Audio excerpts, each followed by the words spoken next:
to rise. Defend the motion to stand before us today. Speech not to exceed 7 minutes.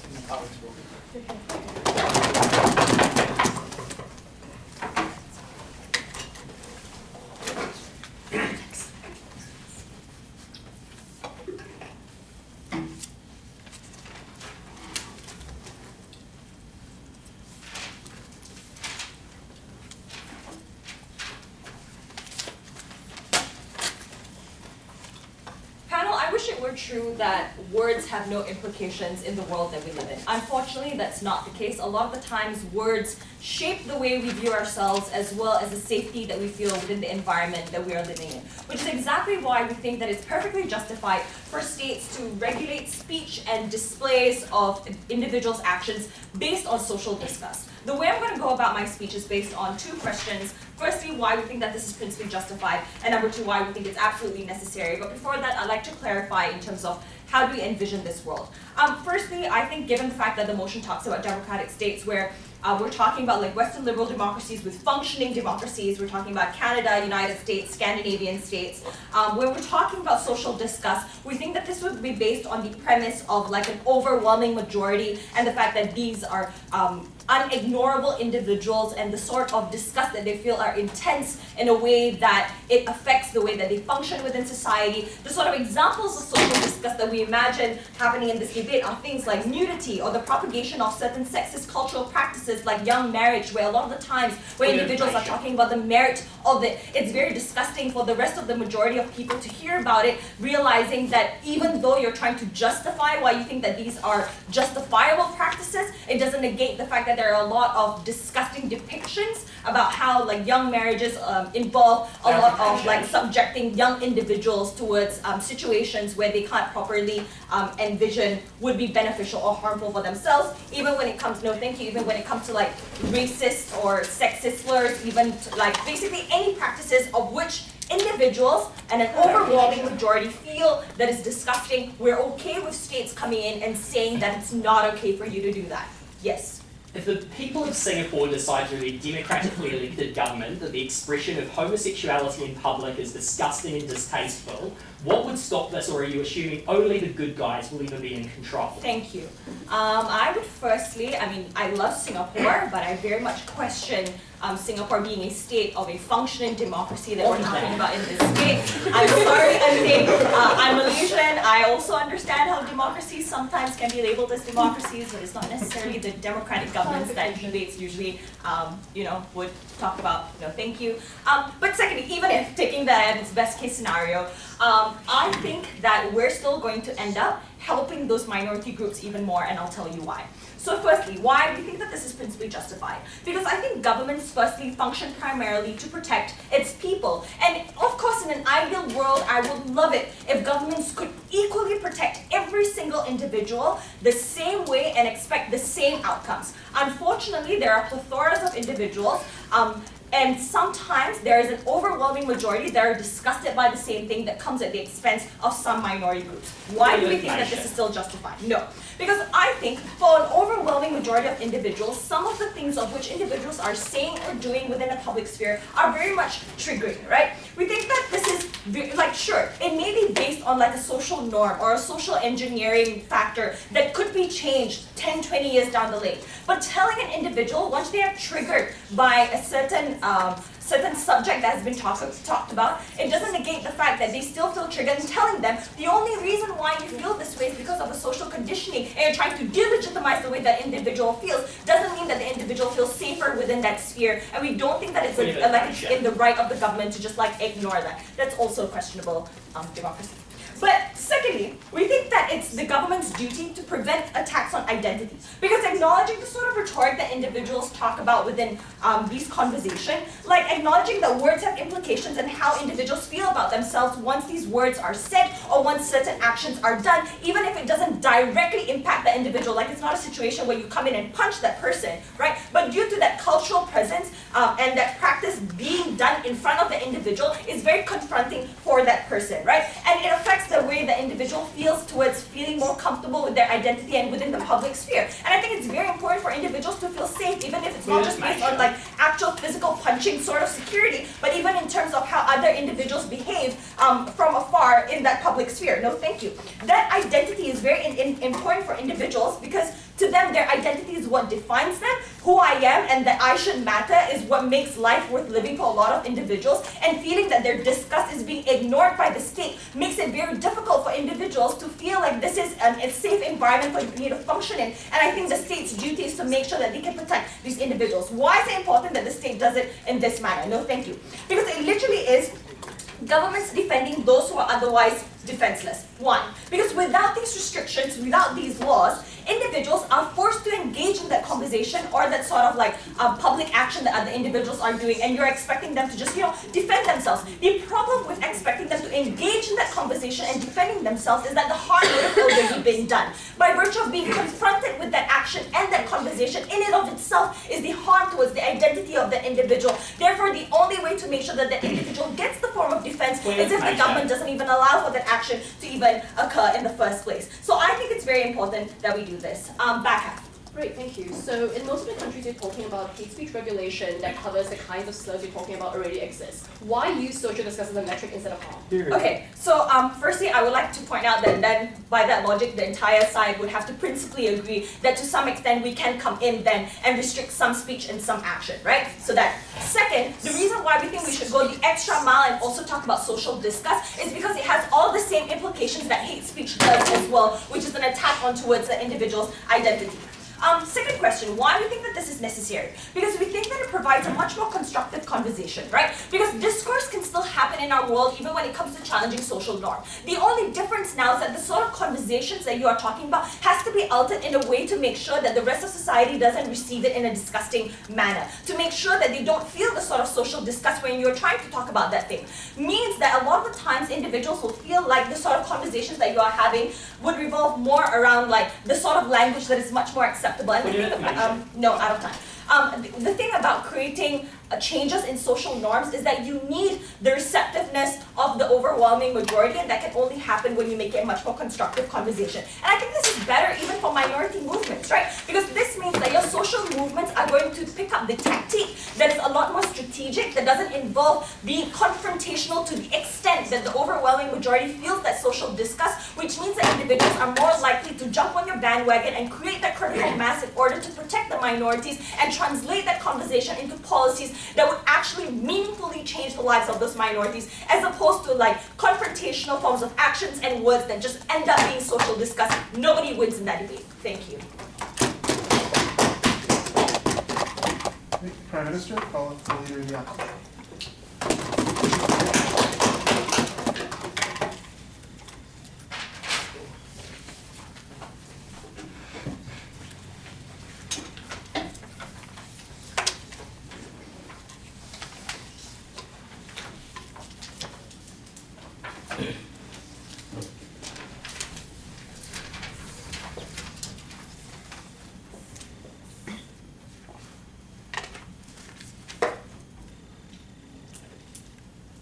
Speaker, I truly envy this sort of optimism of opening government where apparently the only circumstances we could imagine that these kind of restrictions would take place would always be to the defense of the minorities and would only ever be used to defend those who had no other defense. Notwithstanding the basic reality that in lots of even Western liberal democracies, right, the situations and the sort of people who feel disgust are in the majority and control governments, especially in a country like America, often explicitly hate these minorities, right? They use these laws as a tool to try and oppress people and use the claim of disgust as a way of preventing people from expressing important identities. That's what we're going to talk about from opening opposition. By means of setting up this debate, right, we think it is important to clarify that vast numbers of the cases we are talking about in this debate are just things like bullying, right? Saying that you cannot kiss another man if you're a man in public because that would disgust too many conservative Christians, a reality that lots of people in the United States would have to face, and explicitly also in Singapore, right? You may not think as a democracy like Texas is probably comparably socially on similar stuff, and it probably counts as a democracy in this debate. Second of all, we are fine with restricting specifically incitement to violence, right? right? That is the line that we draw to a willing to stop any kind of speech, right? Like if you're saying like, go and kill those people and you're like actively facilitating that sort of process, fine. We draw a very strong restriction though on what kind of speech we are willing to allow because we think it's incredibly important in lots of situations. I'll make two arguments. One about the principle and the value of disgust in some instances. Second of all, why this harms minorities. Before that, I want to do one piece of extraneous rebuttal to the principled argument of opening government. I think it was, as I said in my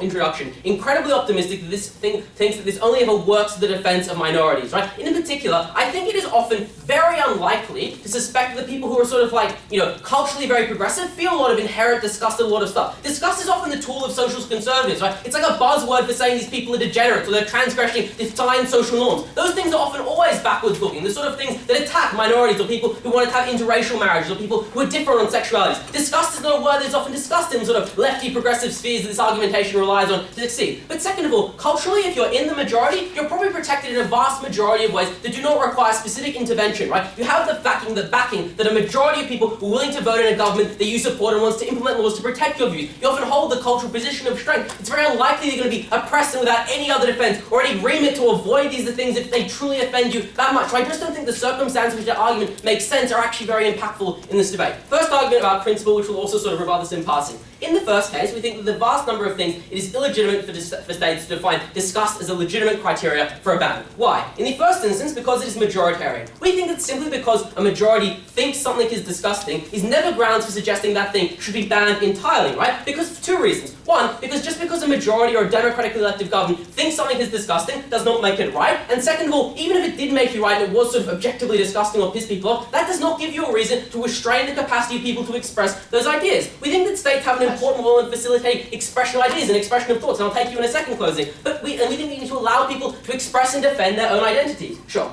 So lots of people would find the Nazi symbol to be a disgusting symbol, even if it did not directly incite violence. Would you still permit for those kinds of speech to be present on your side of the house? Yes, we certainly would. And I think realistically, you have to be aware of the following thing, right? How many people go after the Nazi? How many people A are expressing the Nazi symbol and B would have these sort of laws apply? And how many people are more likely to say, I don't like those two men kissing in front in a public space. I think they're disgusting. I think they're gross. I think the things they do in their bedroom would revile me if I had to see it, and I want them to be pushed out of the public space. Which of those two cases is more likely in your mind panel? And that is the reason that we are winning this debate. What was I talking about? My majoritarianism. We think that it is not clear that you are correct. In the long run, lots of social norms change. There's often a rely on the fact that people are given the leeway to express things that would transgress particular social norms. And we think that, even if it were true that these things were actively harming some people, right? Let's compare the two damages on their side of the house. They say that the people who are in the majority enough to have governments implementing laws to affect their social whims of what they find disgusting have no other defences in play, right? No capacity to withdraw and not go to the particular cases where these minorities are expressing themselves. No capacity, in fact, the cultural majority is around them and creating norms that probably fulfill their sort of beliefs that they hold. And they're weighing that as more important than the basic expression of very core fundamental parts of identities who, by hypothesis, are in the minority to such an extent these people are not able to freely express ideas because people find them disgusting or want to actively ban their expression of thought. Notice that is far more likely to be in damaging people who are minorities and need that expression. Sure, we're maybe defending Nazis in our side house, we're also defending all kinds of sexual minorities, all kinds of racial minorities who do things that people just find disgusting. Second of all, we think it's principally that because it often bounces back, right? At the best case, their argument is one that says we should support governments because they implement these things to fulfill particular norms we like, right? But once you legitimize the idea that disgust is a valid criteria for removing things, that A, incentivizes more people to sort of say that they are disgusted, quote unquote, by things, and to have that sort of discussion, and it means you're more likely to see retaliatory stuff pushed back, right? Even if you get it in socially progressive circumstances, I think you would very much legitimize people who are socially conservative pushing back and fighting back against you. We would rather allow people to express these ideas and have those norms change organically as they were, rather than cutting out pieces of discussion. Second of all, we think that disgust is often a crucial tool for expressing yourself, right? Social disgust, things like the piss Christ, like art piece, sure. Why is it likely that organic change is more likely to happen in your world when people are defensive and are disgusted as opposed to wanting to listen to social movements because now they are using more palatable language to express their concerns? I do not think it is at all your right to say to the people who are from these minorities that you have to define the things you want to express in the way that we deem it simply because we think it's more palatable to people, right? Think about the LGBT movement, right? Things like Mardi Gras in Sydney would be banned probably under your policy, right? With things where people just stood up and said, I exist, and that got the process starting and rolling to the trajectory of gay rights. If these people had to live in silence, because it's not clear they would have ever been successful, right? There's no reason when you force people to express themselves in the way they will ever achieve sorts of change or feel happy about it. They'll simply feel more oppressed and disengaged with these sorts of processes. Why is disgust a crucial tool for expressing yourself? Because, as I was saying, social disgust is often a way to force the public to contend with things that are not otherwise going to be discussed, right? Because a big part of things that are considered disgusting, they're not just discussed in public, right? They're out of the public eye and sphere, and they often rely like very large sweeping like movements or demonstrations in order to get the people aware of it to the extent that you can actually start having any conversational, reasonable change going forward. To that end, things that are disgusting are a valuable tool. Second argument very quickly, why it hurts minorities, right? I think that social transgressions and like sexual minorities and like dissidents and those sorts of people are the ones most likely to be caught up by this policy, as I've been explaining. In the absence of this form of expression, I think you do a very real damage to them, right? Often, like, a big bit of what minorities want, or like, you know, the example that comes to mind is sort of the Sydney Mardi Gras, right? Where what these people were trying to do was say, in a world where the entire system is set up against me, I get one platform to say that I exist. The fact that there are consequences and people be pissed off by this, be damned. That was an important thing to create some sense of community and let people from that community know that we existed, there were people around you, and we were going to make this change happen. They shut out all of those things, because at the first pass, at the first sign of the majority ever having to make any concessions when their view is gross, they allow that majority to shut down that discussion and say that like public spaces along with everything else in society are ours. Principally speaker, states have a responsibility to facilitate people expressing their thoughts, right? Don't be conned by opening government telling you this only applies in the fluffiest of all fluffy cases we oppose.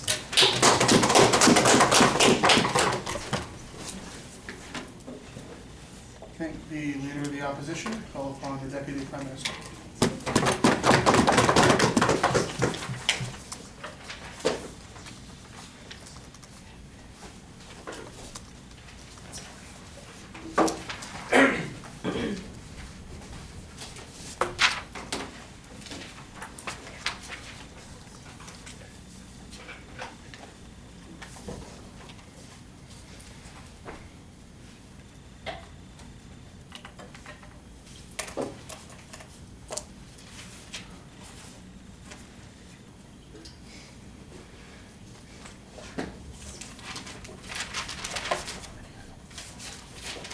Thoroughly disagree that states have an inherent obligation to create expression of human beings. I think the point at which opposition also argues about hate speech being banned, there's a principal concession here. There's always there's always a calculation of what leaves society better off as a result of the policy before you actually go ahead and give people the right to express. A couple of things I want to talk about in this debate. First, I'll deal with opening opposition's large amounts of contentions about helping minorities, right? And secondly, I'll talk about why is it in the vast majority of instances that we talk about, it's principally justified.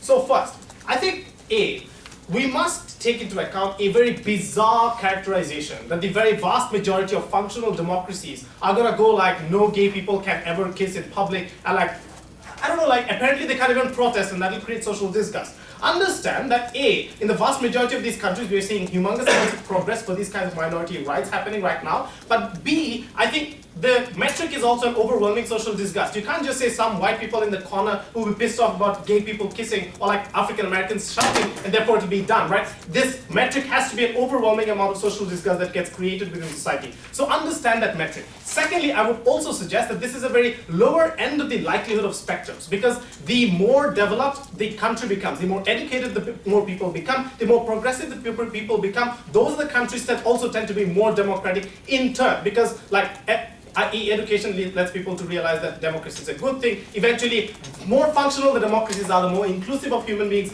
they are. Therefore, the better the democracies become, the more of social inclusion we are likely to see under our world. So I think our cases are more likely to occur. But let's take them at their best. They say we help minorities. So the first thing they said was it's a principal point that you don't have the right to dictate to minorities how they should represent themselves. Before I go on, Sure. Who feels more unsafe? A member of the majority who can speak freely, having to deal with a different opinion, or a minority who's already ostracized, being silenced further? So, two things. A, I'm about to deal with even if the worst case scenario of that ostracization. But B, I just don't think that the benefit only accrues to majorities, even if it's an issue of nudity, right? A Muslim person living in France can greatly benefit from a lot of nudity being banned in France's streets, because even if they're a minority, the benefit accrues to both the majority and the minority in that particular instance. But first, dealing with this ostracization. So opening opposition says, but you don't have a right to dictate anything to them. I think there are also, worst case, gay pride parades. And as much as a lot of gay people take pride in it, there are also equally a lot of other gay people who just think it's a bad idea for the LGBT movement to do it. So I don't think I'm actually dictating anything. You are also dictating to other gay people that have to live with the fact that other people misrepresent them in the way they don't want to be represented. So I think that's like a wash at this point. So the question becomes, who is better likely to go ahead and grant them more rights? So we tell you a couple of things. First of all, we tell you that the point at which you don't go ahead and discuss society, that's the point at which you're more likely to garner a lot of acceptability within the society. And I don't think they had actual response to this. The only thing they said was, oh, but like, you need controversy, and controversy creates like attention. Yeah, but it creates bad attention. That's the kind of attention that people don't want to give you rights at because you make them feel uncomfortable. And yes, a lot of these social things that people create and structure societies around are arbitrary and random. But people feel threatened when you question those kind of things, and therefore makes them less likely to accept it. The reason why people are less likely to, the point at which Muslims, extreme circumstance, right? A hijabi person stops wearing the hijab in public in France. It's also a world where French people are more likely to be accepting of Muslim immigration into France. I think that's my worst case scenario, and I think that's better off even in that world. But the second thing is this, right? I actually don't think that you have to be socially disgusting in order to garner attention. There's a lot of things you can do. Colin Kaepernick not standing up for the national anthem is a perfect example of a situation where, yeah, sure, there was controversy, but there was never overwhelming social disgust about his methods. That meant that a lot of attention can be created, and I think those methods exist regardless, sure. So like a majority of people in lots of, like in Western countries I can think of would find something like the hijab like particularly offensive and disgusting on something they one part of their society. Once you legitimize the fact that they have the right to control what things are accessed, why won't they simply take this power and use it for specifically the sorts of ends you think shouldn't be used? Okay, so first, a contention is that I just don't think that the vast majority of overwhelming people in these countries are going and saying let's ban the hijab. I think there's plenty of liberal people within the circuits. Worse, in the worst case scenario, people already think that. And by the way, what is this weird slippery slope argument? They will believe this one thing today and therefore they will ban even more things tomorrow. I don't think social disgust like increases or decreases according to this particular policy, and I don't see how that works. But more importantly, worst case, hijab gets banned and some people have less ability to express, for example. I think in a world where minorities choose not to forcefully express themselves in this world, it also leaves them pretty safer off, because in a world where overwhelming social disgust exists against them, that's a world where they can be literally threatened and attacked on the streets as a result of wearing the hijab, for instance. So I don't think it actually helps them. In fact, the point at which minorities get enraged and feel like this is the way they should express themselves, and yes, like it makes you think you are getting empowered, but in the process, the people lose out as a result. The final thing they said was like, oh, but it creates a sense of community and people share their suffering and therefore get together. I just don't think you need to do these kinds of protests to make people feel like they need to get together. I think the fact that they suffer in itself is a reason for them to do it. The second thing is that the shared sense of belonging can just happen through like regular protests. And I think that's already enough for people to feel like there's a sense of community. I don't think protest is something that gets taken out in our world. In terms of the discourse that they talk about, I don't think discourse is something that has to be clamped down on. There are plenty of ways to create discourse without actually being socially disgusting. Even if you're making really radical arguments that Breitbart does, often, for example, you can couch it in a way that doesn't disgust people, and I think that's fine, right? So finally, I think, and this is the situation that they never actually dealt with. In an instance, and an absolute worst case, right? So in instance of nudity, for whatever reason it might be arbitrary that we're scared of nude people. But the fact is that in a world where people are overwhelmingly disgusted by it, it can cripple someone's ability to feel safe when they're walking down the street and they see a nude person because they feel like this person is not someone who is safe around them. In a lot of instances, like the hate speech and violence you talk about are not enough because you're only banning incitement to violence. But a lot of other instances where it can make people feel unsafe because of the words used about them. And in ways, it also insidiously actually creates racism, and it also insidiously creates potential violence against those people without actively encouraging it. Those are the ways in which a lot of these people necessarily feel left out and violated and feel unsafe within society. And I think that's really critical for these people to feel safe again within the societies. Note that this benefit accrues to both the majority of people that live in the societies and also to minorities that often live there. And I will agree that in a lot of instances, this will not come in. But there are also a lot of instances where even when minorities are being targeted, majorities also often feel socially triggered, like the usage of the word nigger. So I do think that they have a lot of protection on our side as well. Thank you, the Deputy Prime Minister. Call on the Deputy Leader of Opposition.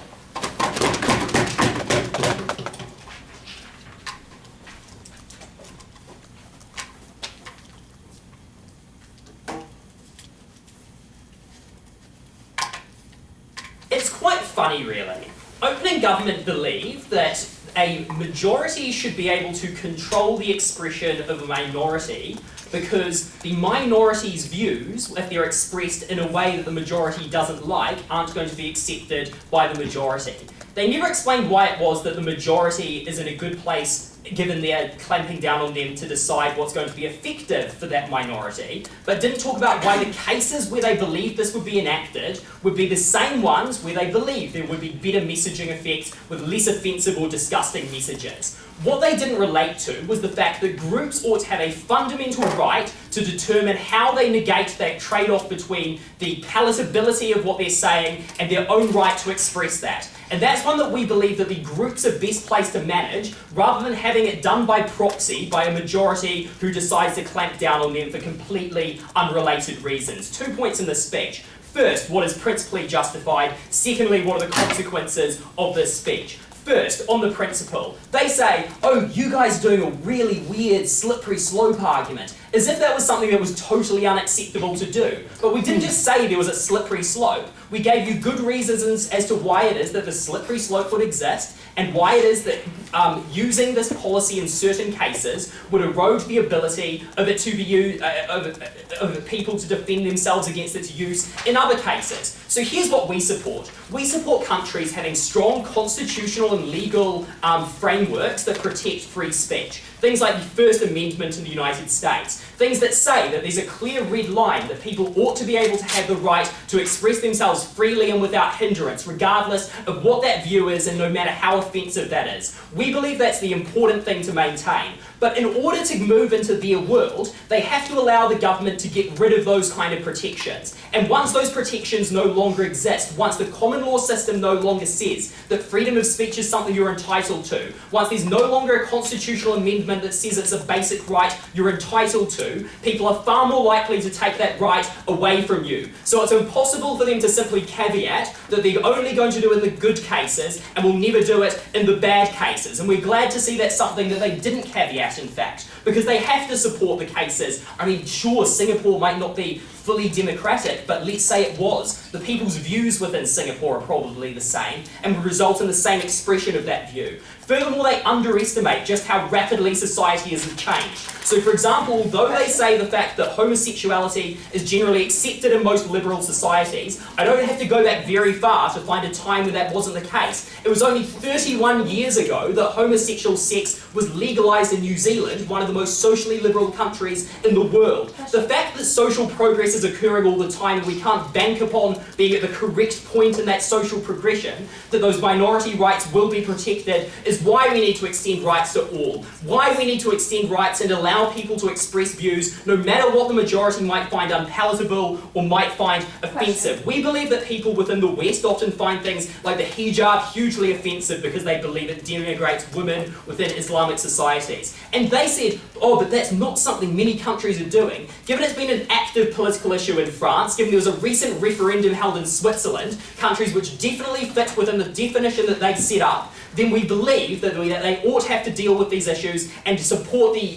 quashing of those minority rights in cases where a majority has decided that minority no longer deserves those.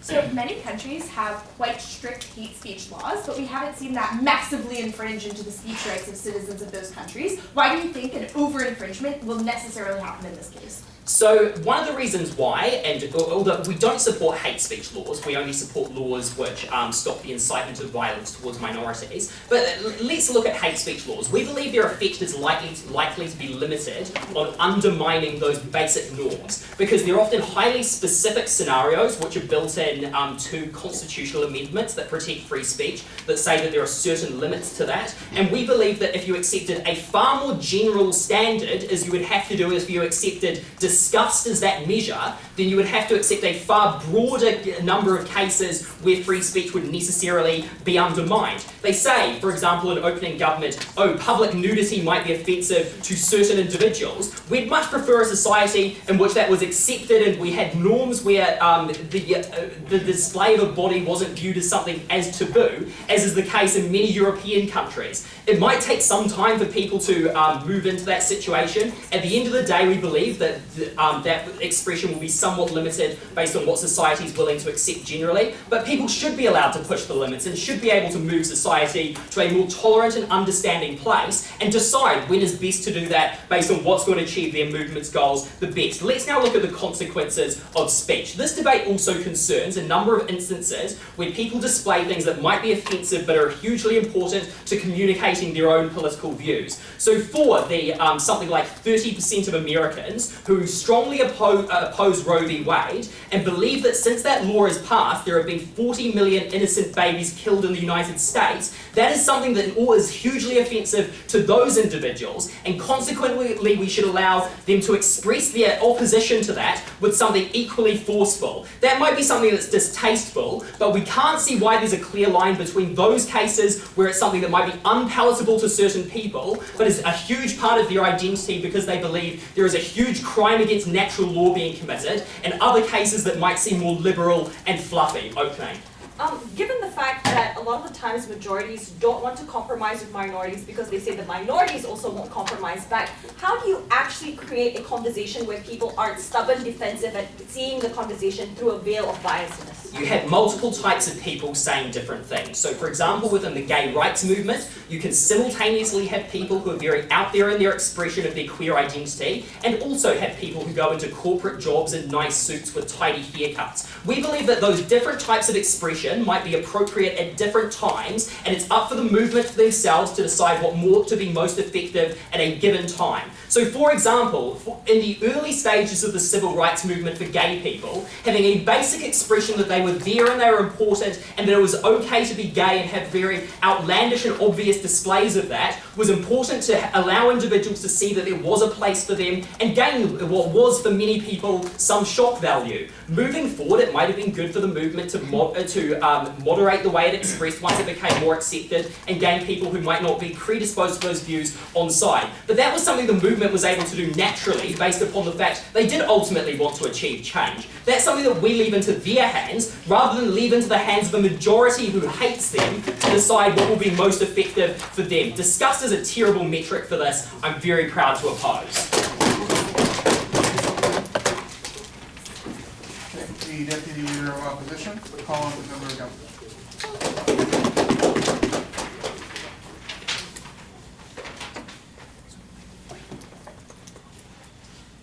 I want to clarify what this debate is actually asking us to discuss.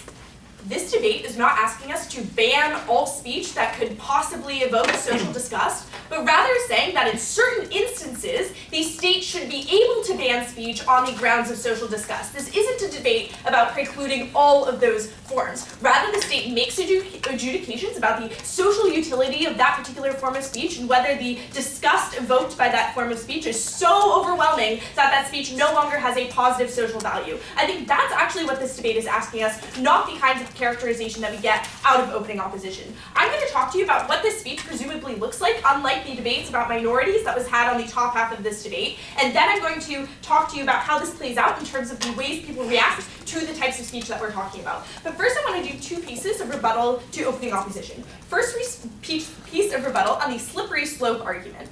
This argument presumes it rests on a flawed premise, because essentially what they say is the minute states begin to ban speech, they can't help but just infringe into all people's speech. The problem here is that, first of all, states often can avoid this by having very high bars to when they infringe on speech, the same way we can do this with disgust. So we can say there has to be a very high bar of disgust in order for us to infringe on this particular speech. I think that's pretty reasonable, and states make adjudications about that in hate speech laws as well already, and it hasn't led to a massive infringement on people's speech.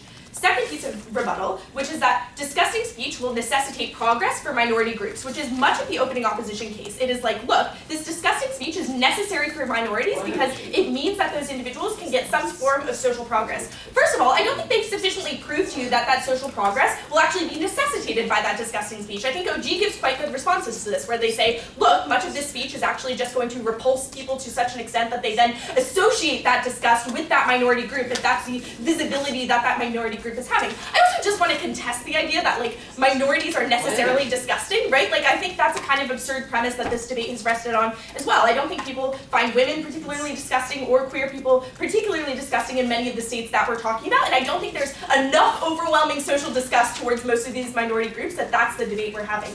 So instead, what's the debate that we should be having? We're going to talk to you about the types of things we think would likely be banned, or not banned, but might be banned in this instance. So the things that we're talking about are probably things that are gratuitously graphic in terms of things like fecal matter, in terms of things like public nudity, in terms of things like religious symbols that are represented in quite offensive ways. So for instance, in liberal states that are predominantly Christian, for instance, things like piss Christ, like we think those kind of things would probably be the types of speech that we're talking about that would be suppressed. So why are those things valuable? So look, the types of things that we're talking about are often deeply upsetting to people on just a personal level, but they don't have any form of like social utility that's gained from that disgusting thing. So it's not the case that we're talking about minorities acting in disgusting ways, but rather about works of art or works of speech that don't necessarily have any clear social utility, but have quite clear social disutility to the individuals viewing those particular works of art or particular speech acts or protest acts. The reason that's important is because in that case, it's quite easy for the state to adjudicate on those grounds because they can measure the large degree of social disutility faced by people when they're deeply traumatized by the art that they're being presented with. But there's no clear utility that those individuals gain as a result of viewing that art, because at the point at which you just experience repulsion to a particular thing, it's unclear to me why you would then gain any sort of benefit from the viewing of it. Like, I think there needs to be a quite clear delineation of why that disgusting thing leads to any sort of good thing. But also we tell you is that, like, look, it's very severe, like, emotional trauma to certain individuals who have to engage in those sorts of viewings, yeah. So I just can't quite conceive of these people who are so deeply religious in their convictions they find like an offensive depiction of Christ as unobjectionably disgusting, but also would be happy with like gay people kissing in public, for instance, in the South of America. No, so I think there is quite a clear distinction, right? Like, look, the reason you're upset by seeing a religious symbol that you associate with a divine being who you believe should not be impugned is quite different than you being comfortable seeing people of a different religion or a different minority background engaging in certain acts. Like, I think the distinction is clear because you associate one thing with something you see as divine and therefore incredibly important. Like, I think there are many Muslims who would be deeply disturbed by a depiction of Muhammad but would not be disturbed by gay people. Like, I think that's a pretty fucked up conception of this debate. I think there are plenty of progressive Christians who would be deeply unhappy about the depiction of Christ having sex, but wouldn't be unhappy about gay people kissing. So the thing that we're telling you now is that the state has to balance and adjudicate these needs, right? Like, democratic states make adjudications all the time about who to prioritize. I think in this instance, what Ob is actually defending is the protection of a very few individuals who think there is some sort of utility from the art that they're creating or from the disgusting acts that they're doing versus the massive disutility to the population who is viewing those acts. And I don't think those acts necessarily correlate with the minority status of the person producing the speech, which is what all of opposition bench was presuming. But I also want to talk about something else that's disgusting that I don't think was particularly addressed on the top half of this debate, which is about particularly things that are disgusting because they are produced in a way to oppress certain minority groups. So things like this are the Nazi symbol in Germany. The reason it's banned is because it's seen as socially disgusting to have that particular symbol. And so in this instance, the thing that is disgusting is not the minority. I do have to take a second, so yeah, why not? So why do people find things to be socially disgusting? Is it endemic to those things, or is it externally created?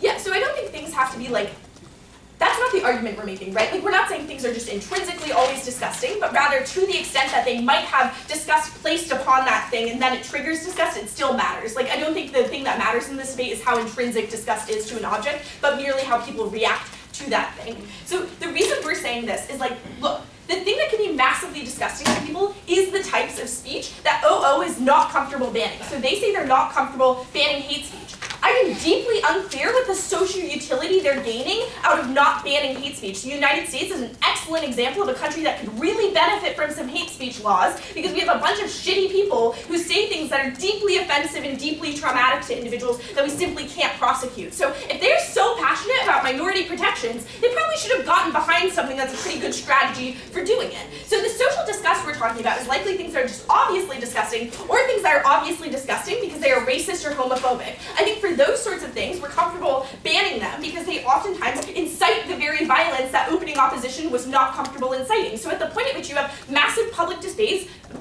of hateful speech or speech that you associate with certain acts that are deeply traumatizing to people in your community, that's much more likely to inflame the sorts of tensions that OO wants to avoid. So I think it's unclear to me that this speech necessarily diminishes tensions rather than inflaming them. I think it's much more likely that you would inflame tensions at the point at which you as a Christian individual are watching a cross get peed on and not gaining any sort of social utility. It's unclear what the benefit of the art even is in the first place. I think they should have taken a much stronger stance. For these reasons, proud to propose. Thank the member of government. Call upon the member of opposition to open the case for closing.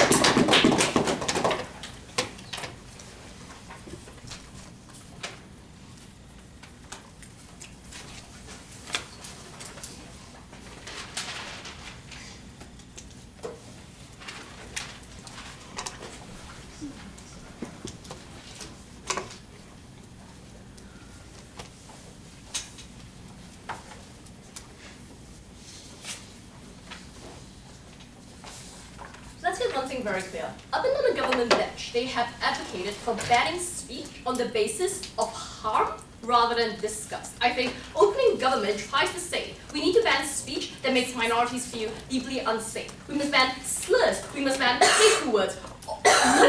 All of these things can simply be conceptualized as harm to individuals. What opening gov crucially missed in this debate is that disgust itself is tantamount to harm.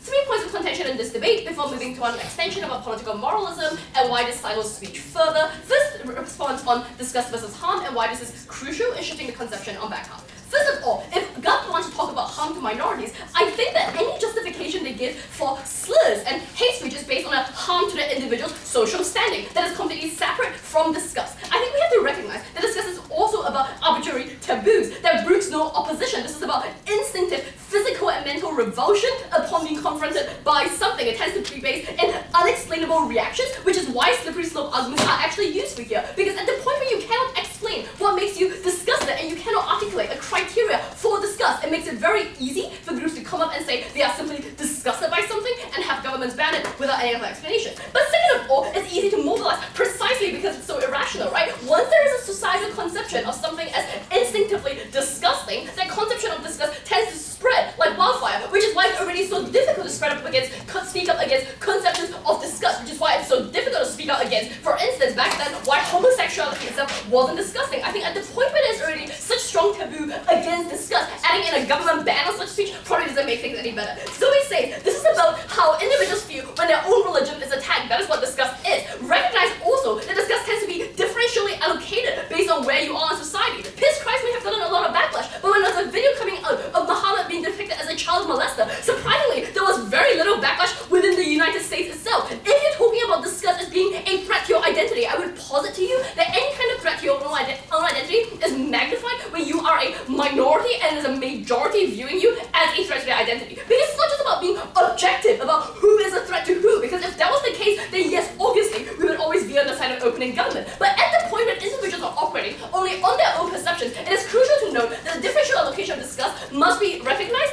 and also that minorities are going to be disproportionately affected. Second of all, let's talk about social movements, right? I think it's desperately unfair that majorities are going to use whatever the hell they want when minorities are forced to constrain themselves. I think it's just respectability politics times 10. I think it tells minorities that they cannot express their own identities to individuals because those identities themselves are so inherently disgusting that they must be acted against. I think it delegitimizes the identities of those individuals and says that other identities are worth more than them. Third of all, let's talk about differential allocations of disgust, because I think this is quite important for clearing up the mess that's happened so far. Opening government states this is only about overwhelming societal disgust. Presumably that means there's going to be a majority of individuals who agree to that. Surprisingly, there's not going to be many individuals who belong to minority or liminal identities who then feel that a majority is attacking them because they wouldn't get the kind of support needed to justify such a ban on the gov side. Closing government states these will be spectacularly high bars. I think this gives them a very minimal impact on their side. I'm not sure what they get otherwise. Alright, let's talk about political moralism and why that is crucial in today's debate.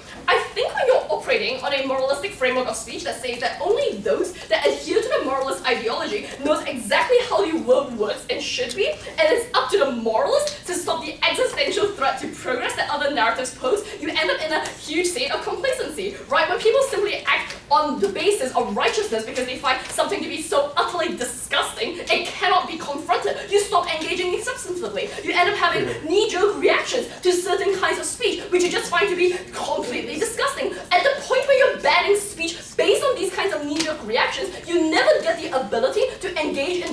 arguments more substantively. Closing argument may say, but you're never going to engage in them anyway at the point when you are so disgusted by it. I think honestly there's going to be even less engagement in a comparative world when you're saying that their identity is so substantively disgusting to you that it cannot even be allowed to express it freely. I think in that particular case, you have individuals who are completely otherized by society. You get individuals who are told by the state itself that they cannot speak because their speech will be censured. I think it's important in this debate to draw a distinction between individual kinds of censure, which is what we have on our side, and institutionalized forms of censure. Because a democratic state, as democratic as it is, must also listen to the most marginalized minority voices. Government tries to tell us, but principally, you should protect individuals that are least able to protect themselves. I would say that if you're working based on the principle of speech, if you cannot protect the even speech that you find to have no even valueless kinds of speech, there is no point at all in having a principle of free speech. Why exactly is this so important when you're considering whether or not to ban speech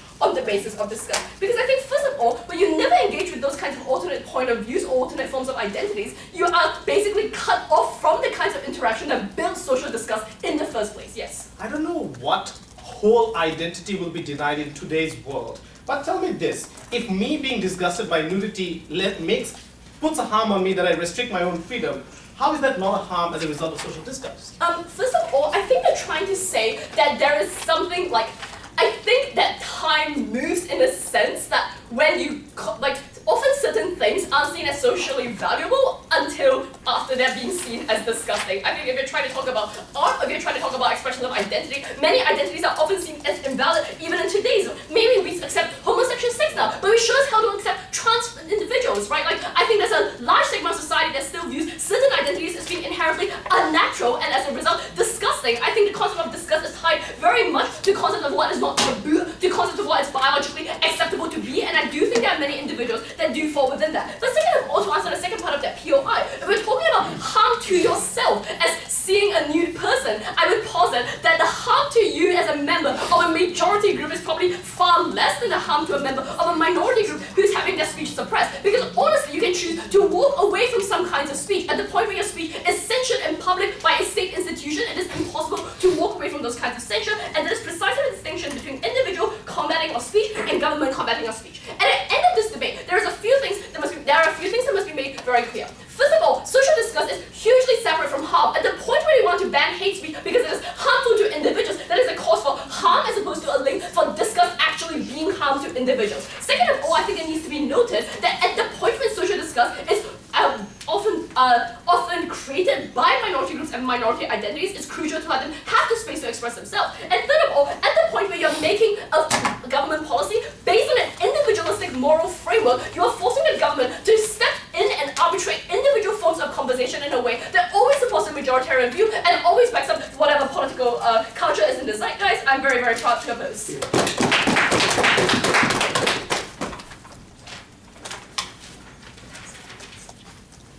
Thank you, member of opposition. Following member.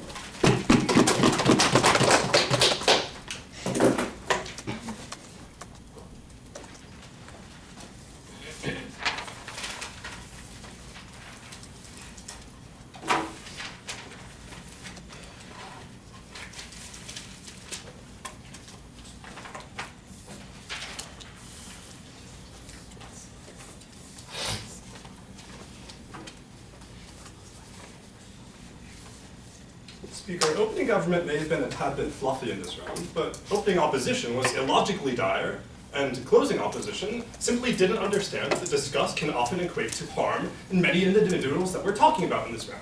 These are two big things they have both missed, which damns that entire bench. I'm going to do two things in this speech. I'll first talk about what we're talking about. There seem to be multiple conceptions, and I will hope to clear that up in favor of the ideas that we got out of Zoe. Secondly, a few different ideas about how this affects the different sets of citizens within the state, and why you should necessarily defer to our side of argumentation in today's round. First then, who are we talking about? I went through the fluffy stuff in my opening, but it's illogical to me that opening opposition narrowed the round simply by caging their arguments on this necessarily infringing upon minority individuals, right? We've given you a number of arguments up and down the proposition bench today why this is simply not true. Like opening government modeled it into the case itself. Notably, there is an incredibly high bar for the societal level of disgust that has to be met. Zoe clarified this argument by basically contending that minorities are not necessarily disgusting in many instances. This is a fallacious premise that was the crux of opening opposition's case in today's round.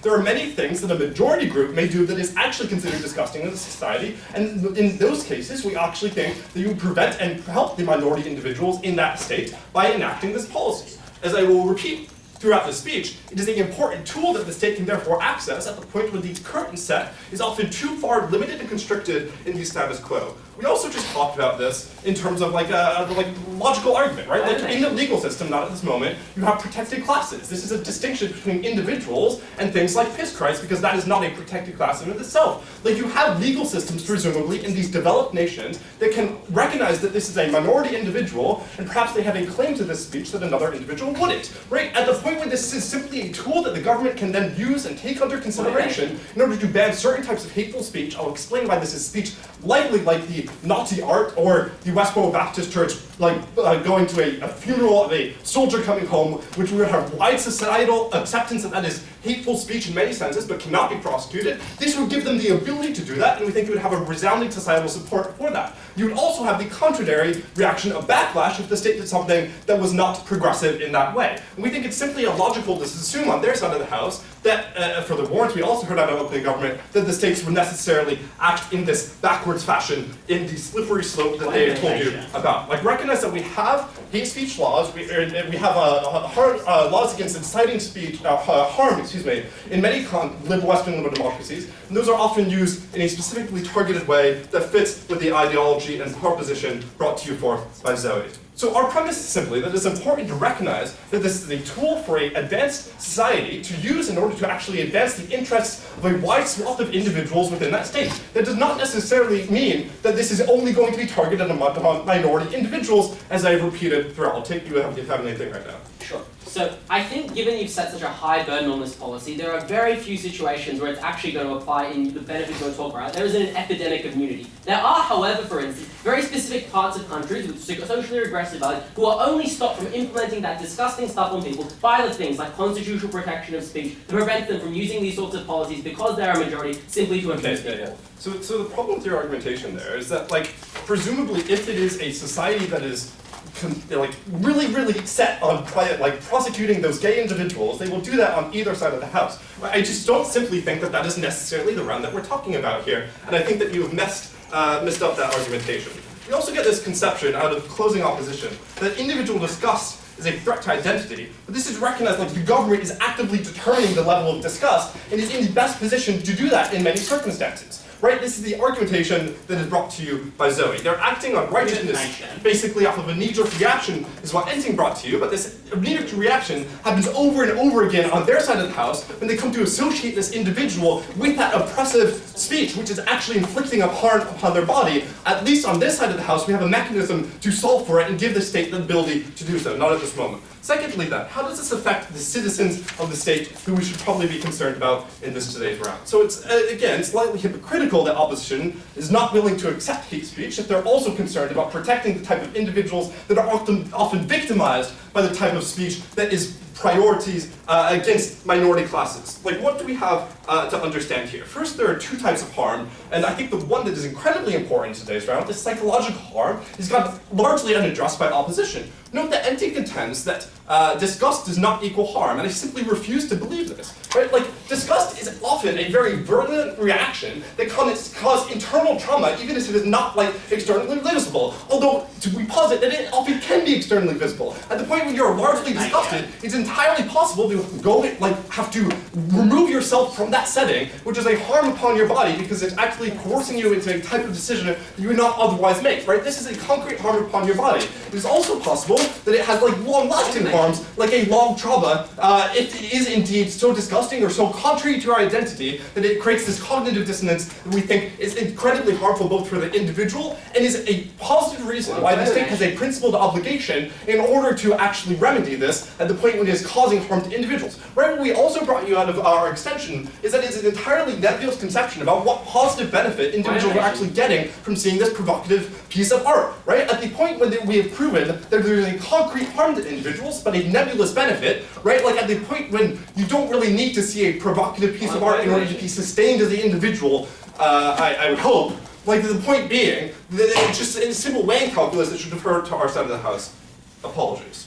Let's talk then about strategy and social movements, because there's also this odd contention that you have a whole identity that will never be accepted simply because they can't use this type of speech. We've given you a few responses to this. First, it's probably strategic in some circumstances, in many states, to use a different type of speech, right? This is a straightforward argumentation that I honestly think deals with it. But we also have a understanding that there are strong protections in many Western liberal democracies, as I've explained throughout this entire speech, that would actually allow individuals to have a check against that by making their voice heard. You would also have a widespread conversation about why the speech is restricting in many cases, and what type of speech should fall under this burden, right? Like, you think the society can have a conversation about why the Nazi symbols should fall under this type of protection and should be actually prosecuted because it is a harm upon many different individuals, as Zoe points out, who are often those who are most worst off in society. We think out of closing, we've brought you a very clear conception about the type of arguments and the type of speech and art that we are talking about in today's round, and we are proud to propose. The government whip, call upon the opposition whip to conclude today's.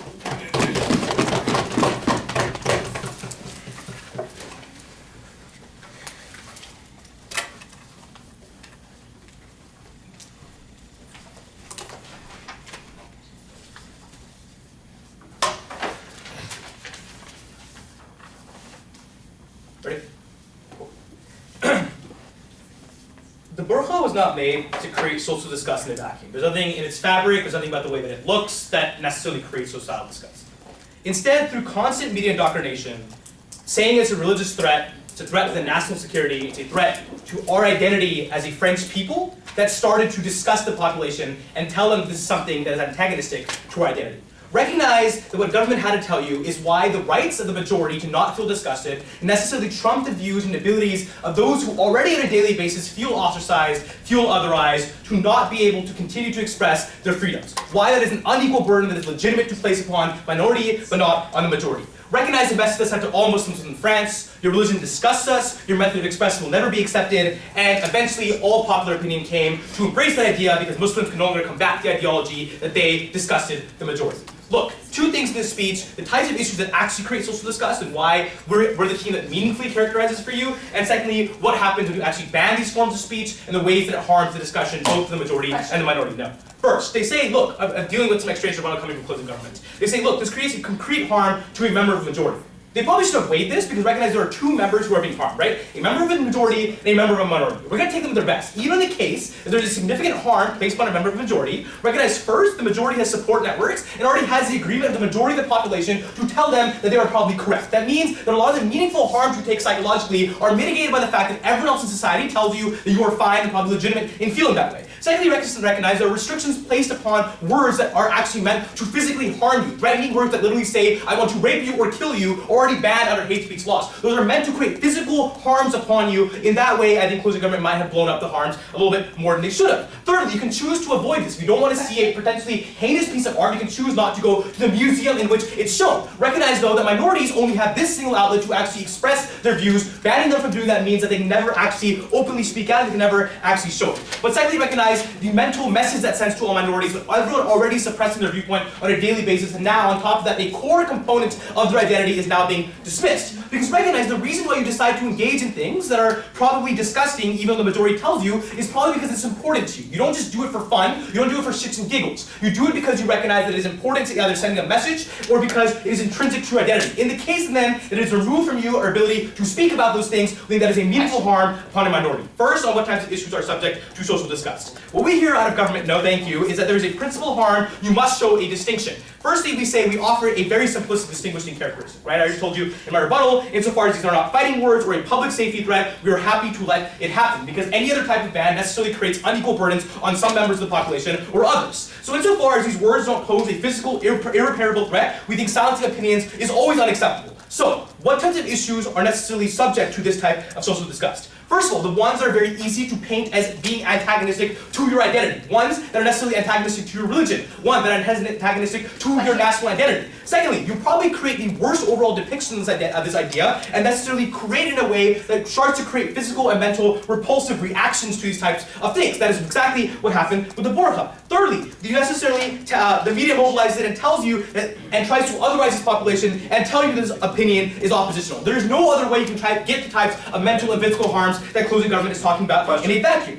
Recognize that people very rarely get grossed out by ideas that they're already in agreement with. Recognize that on YouTube, when a video came out that literally showed Prophet Muhammad as a child molester, no one called for the banning of that video. No one said that art was disgusting and ought to be removed off the internet. However, on the other side, when there was a video of someone peeing on the actual, on the cross, people were immediately calling for that to be taken down. There's an unequal burden put upon minorities, and recognize that this is not something that is placed upon the majority. Why is this bad? Because even if, in the worst case scenario, both these pieces of art are bad, recognize the fact that insofar as one is not being taken down, the other ought not be taken down either. Both sides should have a meaningful ability to criticize the other one and actually be able to voice opinions that say they have problems with the other religion, and the other side should be able to openly speak out against it. If you try and remove one opinion just because the majority agrees with it, then that necessarily tells the minority opinion that their voice is less important, that their meaningful work of art is less important. I think that is quite harmful. Before I move on, closing, go ahead. So if there's sufficient social disgust that you'll be using these laws in order to ban burqas, wouldn't those minority individuals be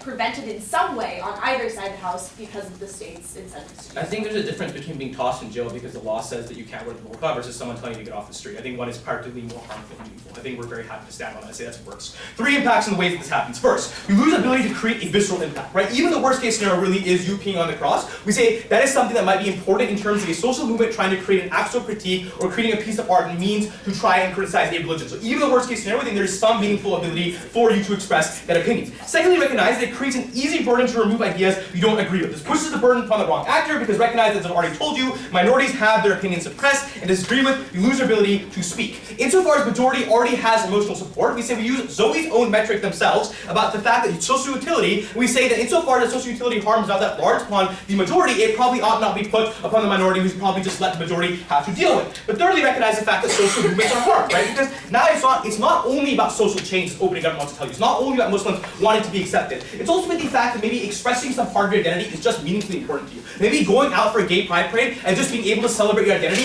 is meaningfully important to you. We say they had to tell you why those things are unimportant and why we should ostracize and otherize those opinions. They haven't done that. Secondly, on the ways of what happens when you ban these forms of speech. Only response we get on this is, look, the majority will just won't engage with you anyway, so who cares? Recognize we're talking about this 2 ways. First in the majority, second in the minority. No. First, recognize that Gov hasn't given any mechanism for how the majority ever comes to accept these ideals that are antagonistic. There's no creative discussion. You wave your hand away and say, this is disgusting, this is socially important, I don't want to deal with it. Eventually, it gets removed from discussion. Therefore, even if it gets societal change on their side, it limits the parameters to what you're actually able to push for. You lose their meaningful mechanism, namely that of art and ability to constructively criticize. And thirdly, your ability never are able to express a part of identity that might be important to you, whether that be our best case scenario, the burqa, that be a meaningful piece of art to you. Either way, we say that it's probably something that we should allow to be expressed. How does this affect minorities? First, we say principally, you censor that person's identity. You made them to feel ostracized and excluded. But secondly, you create different burdens. Just because you were born in different circumstances with different political ideologies, you have an extra burden to prove this should not be socially disgusting. We think that is an unfair burden to put upon those minorities. We think that is principally just unjust. But practically speaking, we say that it makes it harder for political and religious minorities to ever speak out, because now when they do, if it's met with social disgust, they're immediately censored. It means you probably run back to your safe space with your other members of your community who you feel comfortable with and continue practicing the very same important practices that you might have found so disgusting. So in the case that government's correct, these ideas are really that terrible, we probably ought to engage with them and actually actively try to defeat them